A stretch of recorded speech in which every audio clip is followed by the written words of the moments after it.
9 million ducks, we have a problem. Ducks Unlimited has a problem. We grabbed a hold of a big mission. George, thank you for that. A big mission. We said we want waterfowl sufficient to fill the skies today, tomorrow, and forever across the whole continent. The problem is that we have a few hot spots where we really suck at that. And one of the places is coastal Louisiana, because we have a carrying capacity deficit. For every 10 ducks that we're supposed to, North American Waterfowl Management Plan says we're supposed to take care of, we're taking care of 6. And I'll show you just a couple. I try to stay away from graphic things, but I'll show you a little bit. Basically, this is a supply and demand curve, and all you want is your lines never to cross. And you don't want them to cross earlier if they do cross. And when you look at specific species, you don't want to see a big red area where you have a deficit. Holy crap, that's what we have. And the problem is, we don't have enough coastal marsh, and we're losing it every day. And Ducks Unlimited has very robust conservation programs, but frankly, I'm the boy with his finger stuck in the dike, and I run around putting band-aids on things, trying to maintain freshwater flows, do a lot of shoreline stabilization work. Ducks Unlimited does this in order to piece by piece maintain waterfowl carrying capacity, because we have a deficit, and we're, in my opinion, abdicating our mission. But that's because there's forces beyond our control at play here, related to the national defense and the nation's economy and the Abilene paradox.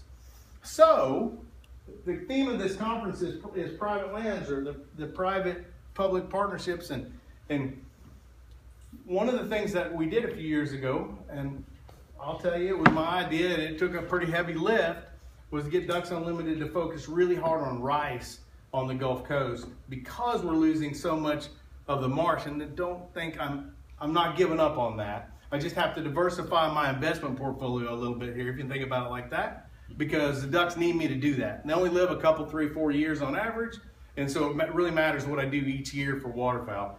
When you look at rice planted in the last 50 years, you see a negative trend, and one of the things that we worked really hard to do was get with the NRCS and get most importantly with rice producers. We spent half a year surveying them and asking them what they needed. What did they need to be able to be better at being in production? It turns out it's mostly water and energy efficiencies, because I can't control what you sell rice for or how much you pay for fertilizer or your tractor. But we have a lot of engineers work for us. So I can work on water and energy efficiencies at scales that matter by partnering with the NRCS. And so one of the things I want to do is trend the other direction here. We'd like to see rice production the declines flatten out and increase if possible, because that 500,000 fewer acres than we had since the 1970s is bad for waterfowl, because rice, those managed wetlands, are a place where the highest and best use of the land can be a great water quality benefit. It can sequester carbon, although there's lots of fighting going on about that, so there you have a landowner that can make money, and we can get waterfowl benefit from that. And also we have this thing called the mottled duck. It is not currently a candidate to be listed, but it's one of the things I worry about way off in the future, because it's range restricted to the Gulf Coast and its habitats are highly degraded. 90% of the world's mottled ducks are on the Louisiana and Texas coast, as you see there. Waterfowl foraging values of rice lands are really important, and the fallow land that comes with it's really important. We'll talk a little bit more about the coastal loss. This is from ProPublica's website that really shows you the southeastern deltaic plain and the Mississippi River, what it once looked like and what it looks like today.